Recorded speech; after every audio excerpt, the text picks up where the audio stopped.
Hello बच्चों, आप सभी का हमारे चैनल ईवीएस वर्चुअल कैंपस में बहुत बहुत स्वागत है। बच्चों, आज के इस वीडियो सेशन में हम लोग अपने हार्डविक सीरीज को कंटिन्यू रखेंगे।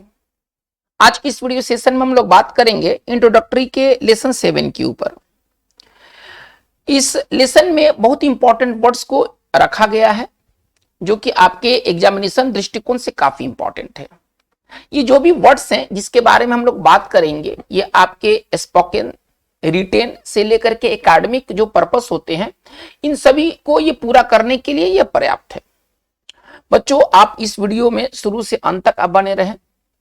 अगर आपको वीडियो पसंद आए तो आप अपने ग्रुप में इसे जरूर शेयर करें, और अगर आप इस चैनल ईवीएस वर्चुअल कैंपस को अगर आपने सब्सक्राइब नहीं किया है तो काइंडली आप इसे जरूर सब्सक्राइब कर लें।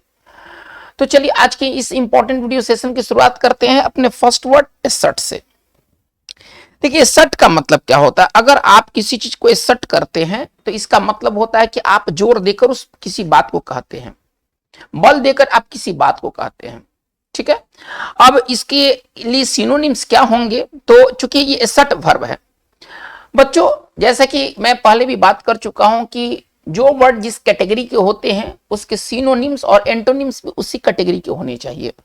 अगर एसर्ट का यूज अगर हम वर्ब के रूप में कर रहे हैं तो इसका जो सिनोनिम्स होगा अथवा इसके जो एंटोनिम्स अथवा अपोजिट जिसको आप कहते हैं, ये भी वर्ब के रूप में होना चाहिए। यानी कि वर्ड जिस कैटेगरी के होंगे उसके सिनोनिम्स और उसके एंटोनिम्स उसी कैटेगरी में होना चाहिए। चलिए, अब इसके सिनोनिम्स क्या? डिक्लेयर, स्टेट और एनाउंस। मतलब अगर आप कोई चीज को अगर आप एसर्ट करते हैं तो आप जोरदार पूर्वक कहते हैं। इसको अगर हम तोड़ के लिखे तो हम ऐसे लिख सकते हैं, to state formally. To state, अगर इसको एक्सप्लेनेशन के तौर पर अगर कहें तो हम ऐसे लिख सकते हैं, टू स्टेट फॉर्मली, यानी कि मजबूती से कहना, जोरदार पूर्वक कहना। चलिए, इसका अपोजिट क्या हो जाएगा? ये एंटो आप कहते हैं डिनाई, इनकार करना, नकार देना। चलिए, एसर्ट को कैसे हम यूज करेंगे इस चीज को थोड़ा सा समझना जरूरी है। केवल सिनोनिम्स और एंटोनिम्स याद करने से कुछ खास आपको लाभ नहीं मिलने वाले हैं।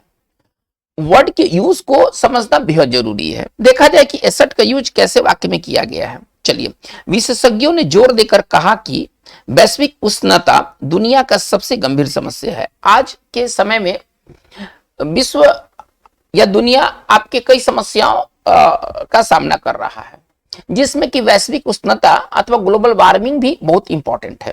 चलिए, अब विशेषज्ञों ने जोर देकर कहा, तो अथॉरिटीज या एक्सपर्ट्स आप कुछ भी लिख सकते हैं। ठीक है, चलिए, असर्टेड दैट ग्लोबल वार्मिंग, वैश्विक उष्णता के लिए वर्ड क्या है? ग्लोबल वार्मिंग है। ठीक है ना, is the world's most serious problem. आज ये दुनिया की सबसे गंभीर समस्या बन चुकी है। तो बच्चों, ये असर्ट का अर्थ हुआ। अगर आप कुछ को असर्ट करते हैं तो आप जोर देकर कहते हैं उस बात को। चलिए, हम लोग अपने नेक्स्ट वर्ड बढ़ते हैं, ईब।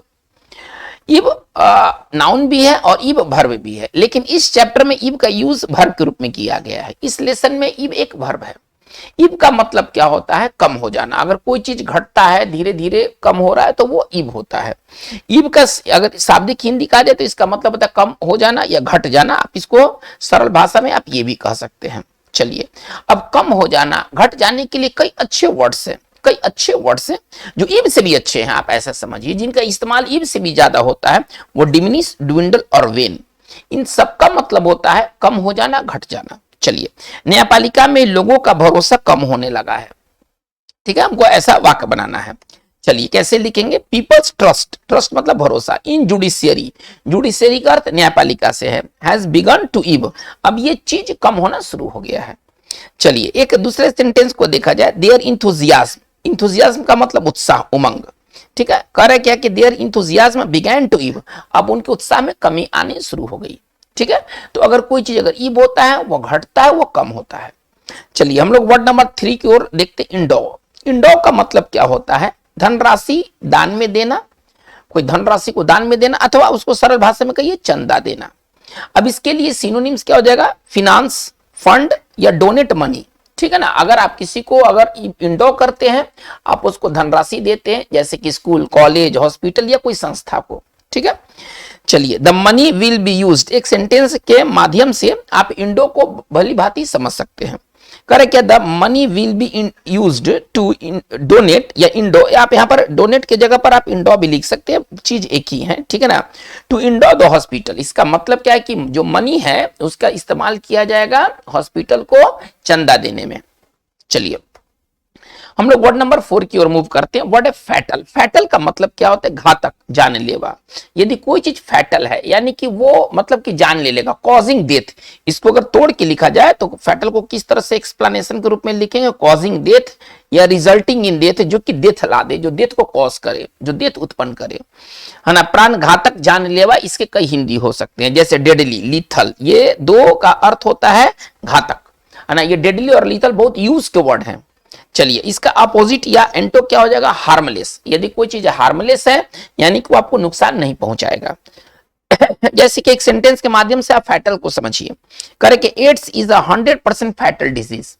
Ads is 100% fatal disease. 100% fatal disease का मतलब क्या है कि इसमें मरना ही मरना है, ये 100% घातक बीमारी है। यदि कोई व्यक्ति को अगर एड्स हो गया तो उसको मरना ही मरना है, ये 100% ये फैटल डिजीज है। तो यदि कोई चीज यदि फैटल है तो वो गंभीर है, खतरनाक है, जानलेवा है ना। फैटल ब्लो, इसका एक कोलोकेशन है, फैटल ब्लो, गंभीर चोट, वो चोट जो कि बाद में चल के जान ले तो वो फैटल ब्लो होता है। चलिए आगे बढ़ते। इंपल्स। इंपल्स का मतलब क्या होता है, कुछ करने की अचानक उत्पन्न इच्छा। कोई करने का अचानक मन कर गया, मन, इच्छा, अचानक, प्री प्लान पहले से नहीं है। यदि इच्छा अचानक उठ गया, ठीक है ना, तो वो इच्छा या उस आवेग को, है ना, इंपल्स कहा जाता है। इंपल्स का अगर हिंदी कहा जाए तो इसका शुद्ध हिंदी होता है आवेग। लेकिन आवेग को आप इस तरह से समझिए, आवेग का मतलब क्या होता है, कोई चीज करने की जो अचानक जो इच्छा उत्पन्न होती है ना, वो इंपल्स कहलाता है। चलिए इसके दो बढ़िया सिनोनिम्स है, अर्ज और इंस्टिंक्ट, है ना। अगर आपको किसी बात को अगर करने का अर्ज हुआ, इसका मतलब है कि आप में अचानक इच्छा जाग पड़ी। चलिए एक्सप्लेनेशन, इस आप एक्सप्लेनेशन से इंपल्स को बेहतर समझ सकते हैं। A sudden strong desire, a sudden strong desire to do something, कुछ करने की जो अचानक जो इच्छा होती है ना, वो इंपल्स कहलाता है। इसका एंटो क्या हो जाएगा, प्रीमेडिटेशन। प्रीमेडिटेशन का मतलब क्या है कि वो जो योजना है वो पहले से तय है, वो अचानक उत्पन्न नहीं हुआ है, वो पहले से तय योजना को प्रीमेडिटेशन कहते हैं। प्री मतलब पहले, ठीक है। चलिए हंसने की इच्छा को मैंने रोक लिया, मतलब मन किया कि हंस दे, मन किया ना, किसी बात हो रहा था तो मन किया ना, मन अंदर अंदर मन कर रहा था हंसने का, ये हंसने का अचानक इच्छा जग पड़ा, लेकिन मैंने इसे क्या किया, मैंने इसे रोक लिया। तो आई रेसिस्टेड, रेसिस्ट मतलब प्रतिकार करना, रोकना, द इंपल्स टू लाफ, ठीक है। चलिए पहले मेरा नहीं कहने का मन था, पहले मतलब मेरा मन किया ना कि कह दे नहीं, मतलब कोई बात कहना है तो पहले मेरा मन था ना कि कह दे नहीं। चलिए माय फर्स्ट इंपल्स, है ना, मन या इच्छा के लिए वर्ड क्या है, impulse. My first impulse was to say no, ठीक है। तो ये बच्चों ये इंपल्स का यूज रहा। हम नेक्स्ट वर्ड की ओर बढ़ते हैं। तो हमारा अगला वर्ड इंटेलेक्ट। इंटेलेक्ट का मतलब क्या होता है ना, समझ शक्ति, विवेक। एक तो ये देखिए, इंटेलेक्ट एक एब्स्ट्रैक्ट नाउन भी है। चलिए ये एक एब्स्ट्रैक्ट नाउन भी है और यही वर्ड एक कंक्रीट नाउन भी है। तो कंक्रीट नाउन में ना व्यक्ति आ जाएगा, कंक्रीट नाउन में ना व्यक्ति आ जाएगा, और एब्स्ट्रैक्ट नाउन में उसका भाव आएगा, है ना। तो इंटेलेक्ट का मतलब होता है समझ शक्ति, विवेक, ठीक है ना। कोई इंटेलेक्ट कहते हैं, अत्यधिक प्रतिभाशाली व्यक्ति को भी इंटेलेक्ट कहते हैं। चलिए तो अब इसके सिनोनिम्स क्या हो जाएगा, माइंड। माइंड का मतलब यहाँ पर दिमाग से है, बुद्धि से है, ठीक है ना। इंटेलिजेंस और ब्रेन्स, ब्रेन्स का मतलब बुद्धि, ब्रेन्स का सीधा सीधी अर्थ बुद्धि से है, ठीक है। चलिए इसका एंटो क्या हो जाएगा, इमोशन। बुद्धि का अपोजिट भावना होता है ना, अपोजिट जो इसका होता है वो भावना होता है। इमोशन इसके एंटो हो जाएंगे इंटेलेक्ट के। अब आप इस वाक्य को देखिए, सी हैज अ शार्प इंटेलेक्ट, उसका जो बुद्धि है वो तेज बुद्धि है ना। चलिए हम लिख सकते हैं किसी व्यक्ति के बारे में, Einstein was one of the greatest, ठीक है ना, इंटेलेक्ट्स ऑफ द टाइम। इसका मतलब क्या हुआ, चलिए यानी कि कहने का मतलब ऑफ द टाइम का मतलब होता है अपने, एक फ्रेज है, इसका हिंदी होता है अपने समय का। ऑफ द टाइम का हिंदी होता है अपने समय का। चलिए कह रहे कि Einstein was one of the greatest intellects of the time. इसका मतलब क्या हुआ कि आइंस्टीन जो थे अपने समय के सबसे ज्यादा प्रतिभाशाली बुद्धिमान व्यक्तियों में से एक थे। तो बच्चों ये इंटेलेक्ट का यूज हुआ। ये यहाँ पर इंटेलेक्ट जो है वो एब्स्ट्रैक्ट नाउन है, बुद्धि, और यहाँ पर जो इंटेलेक्ट है ना वो है प्रतिभाशाली व्यक्ति, बहुत बुद्धिमान व्यक्ति। तो यहाँ पर जो है इंटेलेक्ट कॉन्क्रीट नाउन है, पर इसको समझा जाए। यहाँ पर जो इंटेलेक्ट है वो एब्स्ट्रैक्ट नाउन है। तो इंटेलेक्ट एक ऐसा नाउन है जो एब्स्ट्रैक्ट भी है और कॉन्क्रीट भी है, ये समझना होगा। सभी के सभी एब्स्ट्रैक्ट नाउन कॉन्क्रीट नाउन नहीं होते हैं। कुछ ही ऐसे नाउन हैं जो कि एब्स्ट्रैक्ट का भी काम करते हैं और कॉन्क्रीट का भी काम करते हैं, और वैसे नाउन में एक नाउन आपका इंटेलेक्ट है। ठीक है, चलिए बात को हम लोग आगे देखते हैं। नंबर 7 में मेडाइवल, कोई खास वर्ड नहीं है, फिर भी चलिए इसको कैरी किया गया है, इस चैप्टर में था। मेडाइवल का मतलब होता है मध्यकालीन, है ना। चलिए इसको एक्सप्लेनेशन के तौर पर कैसे लिखेंगे, of the middle ages. Ages का मतलब युग, एजेस का मतलब युग या काल, हाँ ये समझना होगा, और ये इसमें एस जरूर आएगा। एजेस अगर देखिए, अगर आपको युग या काल कहना है तो एजेस होता है, ठीक है ना, एज नहीं होता, एजेस होता है। एजेस का मतलब युग या काल को हम लोग एजेस कहते हैं। चलिए जैसे कि मिडाइवल हिस्ट्री, मध्यकालीन इतिहास। मिडाइवल वॉरियर्स, वॉरियर्स का मतलब योद्धा, है ना, ये मध्यकालीन योद्धा थे। ठीक है, चलिए तो बच्चों ये मिडाइवल रहा। आगे बात को लेके चलते हैं रिप्लेनिश। रिप्लेनिश का क्या अर्थ है, देखिए रिप्लेनिश का मतलब, री मतलब दोबारा, यहां कहीं ना कहीं हिंट आपको दे रहा है। रिप्लेनिश का मतलब होता है किसी बर्तन को, किसी चीज को फिर से भरना। कोई कंटेनर को जब फिर से भरते हैं तो आप उसको रिप्लेनिश करते हैं। Refill, fill up, top up, ठीक है ना, ये इसके 3 बढ़िया सिनोनिम्स है ना। टॉप अप आपके लिए नया वर्ड होगा, रिफिल और फिल अप तो आप समझते हैं, टॉप अप आपके लिए नया वर्ड होगा। आप इसको थोड़ा सा जरूर दिमाग में रखें, ठीक है ना, ये टॉप अप एक नया वर्ड है आपके लिए। चलिए इसका एंटो क्या होगा, इम्पटी, खाली करना। अगर आप किसी चीज को इम्पटी करते हैं, आप उसको खाली करते हैं। जैसे कि कोई व्यक्ति किसी को कह रहा है allow me to replenish your glass, यानी कि व्यक्ति गिलास में कुछ पी रहा है, तो एक व्यक्ति बोल रहा है कि मुझे गिलास भरने दो, फिर से भरना, खाली होने के बाद फिर से भरना, इसको रिप्लेनिश कहते हैं। चलिए रिप्रूव, हमारा नेक्स्ट वर्ड है रिप्रूव। रिप्रूव का मतलब क्या होता है, डांटना, फटकारना, भर्त्सना करना, आलोचना करना। कई तरह की हिंदी है, सबका अर्थ एक ही है मोटा मोटी, ठीक है। चलिए रिप्रूव का साइनो क्या होगा, रिब्यूक, रिप्रीमांड, स्कॉल्ड, और भी वर्ड्स है। डांटना फटकारना के लिए और भी वर्ड्स है, लेकिन ये सब यूज के वर्ड है ना, बेकार का वर्ड नहीं है, बहुत ही सुपर इंपॉर्टेंट ये सारे वर्ड्स है, इसको आप जरूर दिमाग में रखें। चलिए इसका एंटो क्या हो जाएगा, प्रेज अथवा कॉम्प्लीमेंट, ठीक है ना। प्रेज अथवा कॉम्प्लीमेंट मतलब प्रशंसा करना। अगर आप किसी को कॉम्प्लीमेंट करते हैं, आप उसकी प्रशंसा करते हैं, आप उसकी तारीफ करते हैं। चलिए अब जैसे कि इस सेंटेंस को देखा जाए, the teacher reproved the student for being late.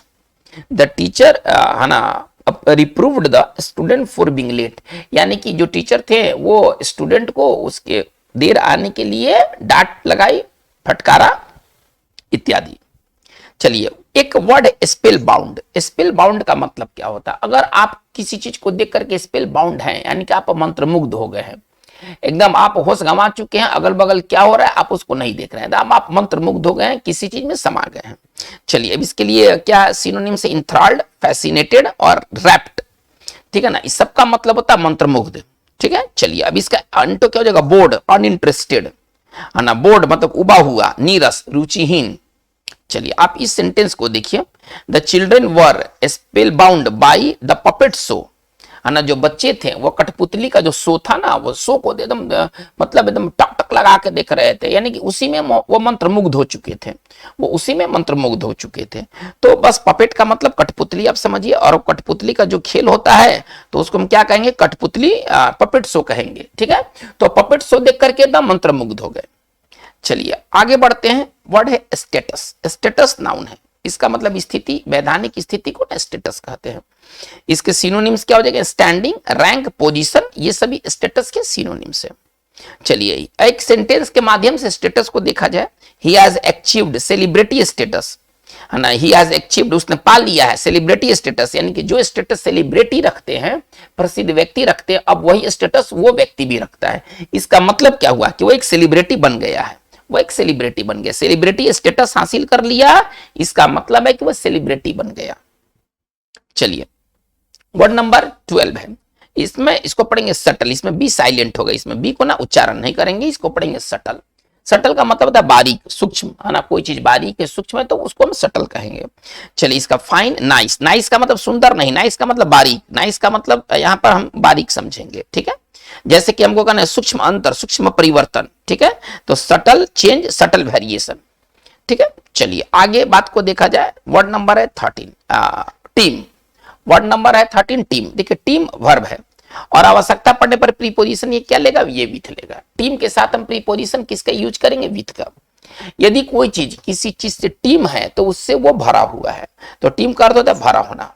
Synonyms इसका क्या हो जाएगा, be full of, be filled with. भरा होने के लिए दो अच्छे सिनोनिम्स है। जैसे कि कहना कि तालाब मछलियों से भरा हुआ है, ठीक है। कैसे लिखेंगे, the pond is teeming with fish. The pond is teeming with fish. चलिए आते हैं नंबर 14 वर्ड में, कास्ट। देखिए कास्ट का मतलब क्या होता है, अगर आप कुछ को कास्ट करते हैं, यहाँ पे फेंकते हैं, डालते हैं, है ना, देते हैं, तो इसको कास्ट कहा जाता है। चलिए अब इसके लिए सिनोनिम्स क्या हो जाएगा, थ्रो, गिव, रजिस्टर। ये कास्ट के सिनोनिम्स है। जाति वाला जो कास्ट होता है वो ये कास्ट होता है। थोड़ा देखिए कंफ्यूजन नहीं होना है। आप किस कास्ट के हैं, मेरा कास्ट क्या है, फलाने का कास्ट क्या है, तो ये कास्ट ये स्पेलिंग रखता है। और ये जो कास्ट है ना, तो कास्ट का मतलब होता है डालना, फेंकना, देना इत्यादि को हम कास्ट कहते हैं। जैसे कि प्रत्येक वयस्क मताधिकार नागरिक को मत डालने का अधिकार है। मत डालने मतलब कास्ट वोट, ठीक है। कैसे लिखेंगे, each adult citizen has the right to cast a vote, है ना, हर एक को मतलब वोट को कास्ट करने का अधिकार है। नजर डालना किसी चीज पर क्या होता है, कास्ट ए ग्लांस होता है। नजर डालना किसी चीज पर क्या होता है, कास्ट ए ग्लांस होता है। चलिए कास्ट का हम लोग और थोड़ा सा यूज देख रहे हैं, वो उसको आप लिख सकते हैं कास्ट ए ग्लांस। चलिए है ना, डाइस को क्या किया जाता है, पासा को क्या किया जाता है, कास्ट किया जाता है ना, cast a dice, cast the dice. तो कास्ट का मतलब होता है डालना, फेंकना, देना इत्यादि। चलिए वर्ड नंबर 15 को देखा जाए, रेफरेंस। रेफरेंस का मतलब होता है सम्मान या आदर को हम लोग रेफरेंस कहते हैं, ठीक है। चलिए high steam, high regard, great respect को हम लोग रेफरेंस कहेंगे। इसका ये सिनोनिम्स है, ये सब सिनोनिम्स है। और रेफरेंस का जो एंड होगा वो स्कॉर्न होगा, तिरस्कार। तो बच्चों आज के वीडियो सेशन में हम लोगों ने लेसन 7 से रिलेटेड 15 इंपॉर्टेंट वर्ड्स को किया है, जो कि आपके एग्जामिनेशन दृष्टिकोण से काफी इंपॉर्टेंट है और आपके वोकैब को इनरिच करने में ये काफी मदद करेंगे। बच्चों आपसे गुजारिश है कि आप इस वीडियो सेशन जो अगर आपको अच्छा लगा है तो आप अपने ग्रुप में इसे जरूर शेयर करें, कमेंट करें, लाइक करें। अगर आपको फीडबैक देना है तो इसके लिए कमेंट बॉक्स का सहारा लें। चैनल को सब्सक्राइब नहीं किया तो काइंडली आप इसे सब्सक्राइब अवश्य कर लें। आज की बात बस इतना ही। Thank you very much.